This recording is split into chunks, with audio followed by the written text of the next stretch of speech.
What's up, party people? I hope you guys are having a great day. The craziness absolutely continues when it comes to Palantir. The NHS contract is officially delayed for 1 month. So we're now supposed to get an answer in October 28th. For all intents and purposes, Palantir won this contract and they're delaying it. Now, I don't have confirmation, but everything that we're piecing together, you can see it. The writing is on the wall. I mean, you don't even need to see in order to see what's happening right here. No offense to anybody. You guys get what I'm trying to say. So we're supposed to get an answer yesterday. The entire federated data platform was delayed already for 6 months. They tried everything under the sun to derail Palantir getting this contract. Foxglove, funded by George Soros, literally says that we are no longer going to be doing social media because they know that Palantir won and they don't want anybody trolling them. So that happened. And today, a hit piece from New York Times comes out and says, controversial spy company headed by Peter Thiel, of course, Republican, Donald Trump supporter. Bro, it's so funny. It's comical. It's bullshit.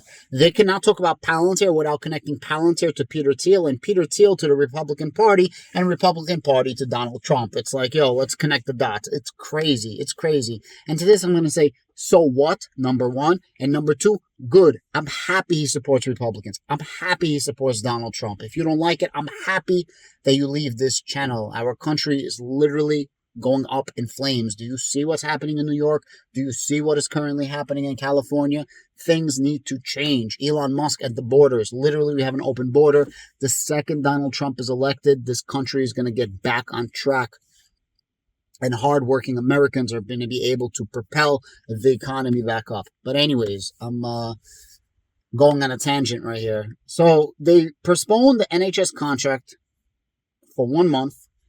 And the craziest thing is they started a £2 million, which is like $2.6 million, if I'm not mistaken, campaign to talk to civilians, patients, and the citizens of England of doing a data sharing campaign or a data procedure campaign. Literally, it's crazy. If you guys want to see like the article, I'm not on the, I'm in the field right now, but the article, Ahmed posted it. As a matter of fact, you can see the article here. I'll edit it after I'm done talking. You can see it right here. It's absolutely crazy.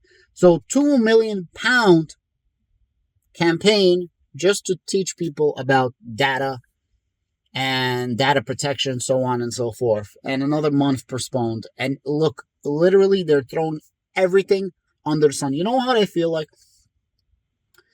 I feel like Palantir is Magneto.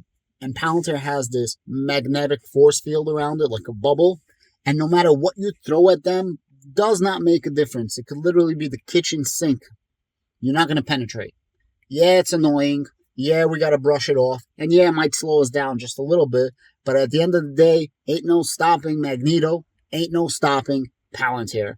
Palantir is going to get this contract. Now, of course, not financial advice, purely entertainment, education. I cannot claim they for sure will get the contract. But in my opinion, they already got the contract. Maybe they don't want to announce the contract because there was tons of news coming out, like New York Times and a million other publications. You just got to type in Palantir right now.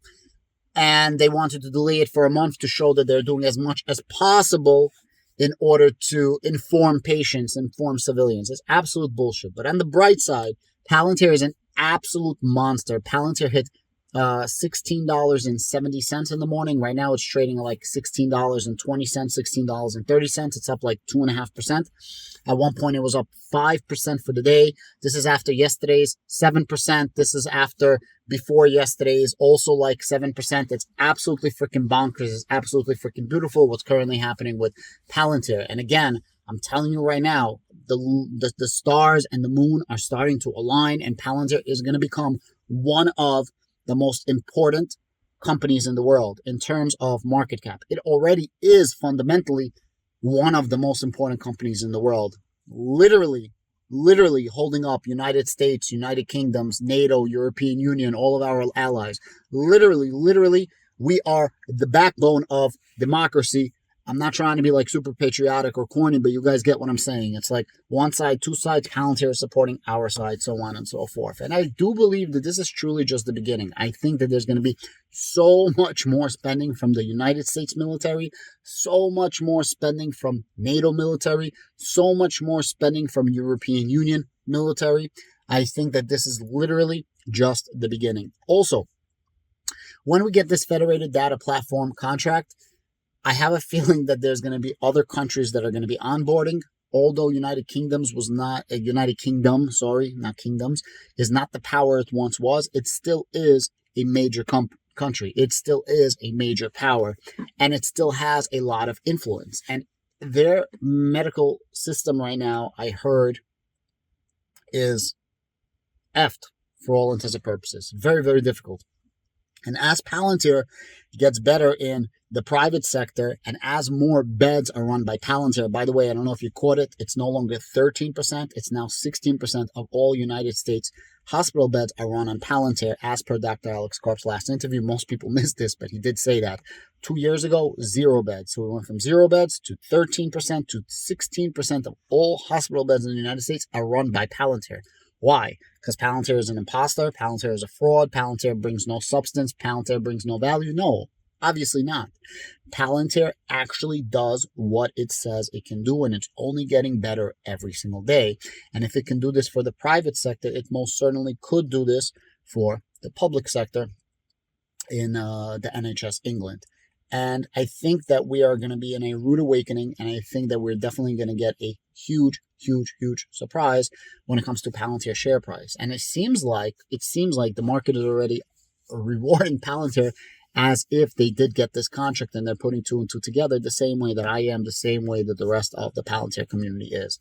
And this comes on the heels of these massive NIH contract for $60.9 million, 3 years, massive $250 million contract from Army Command, 3 years, tons of announcements of Palantir onboarding new partners through Palantir FedStart, which is basically Palantir is using their connections and their IL5, Impact Level 5 clearance, where they're allowed to onboard brand new companies that want to work with the DoD, and they essentially have to use Palantir Foundry, and Palantir is essentially like their auditor, and they hold their hands, and they're essentially their sponsor. It might be in the long run more expensive for these companies to use Palantir because they're paying them a little bit at a time, but there's no huge upfront costs, there's no time costs, and you get an added benefit of a tutor in the form of Palantir. And shout out to Lord Grimm. I only thought there's like 3 or 4 companies, but there's a shit ton of companies out there. He says he found 126 companies. I know he showed me like there was a list of like a dozen or so. It's really crazy what's currently happening with Palantir. Also, I put up a video earlier today of Shyam Sankar getting interviewed by Kathy Wood. Watch this video. It is the greatest interview by Shyam Sankar I have ever seen. One of the greatest Palantir interviews, period, that I have ever seen. He talks about a wide array of things, artificial intelligence, AIP, different verticals, so on and so forth. And he says that besides for government, Palantir has over 50 different verticals. Now, not every single vertical is going to be a home run, but some of them are. For example, healthcare. Again, just get this straight. 2 years ago, Palantir's healthcare system did not exist.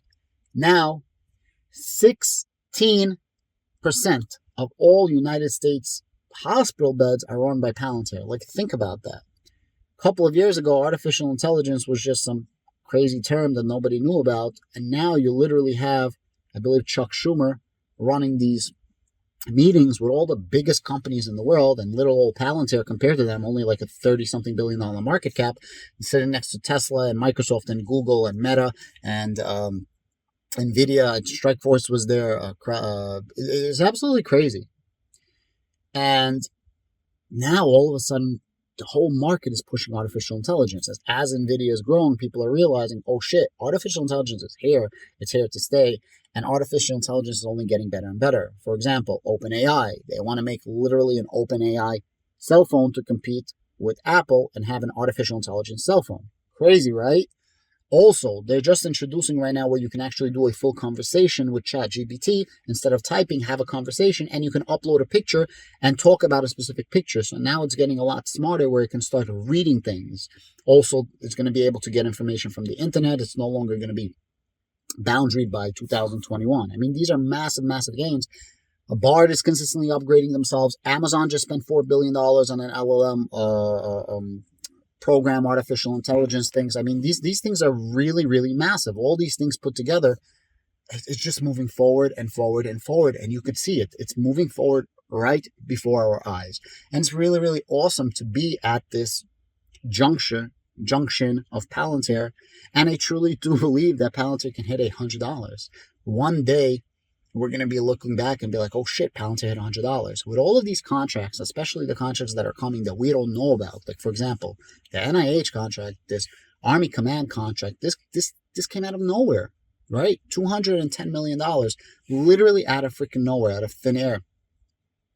What other contracts do you think are coming? Remember, the amount of money that they're spending on artificial intelligence or software in the U.S. government, the DoD, is small. It's only a few $1 billion, less than the total revenue of Palantir. Now, the more they spend on that, the more they increase it. Even if they increase it by 1, 2, 3% of the budget, the lion's share goes to Palantir.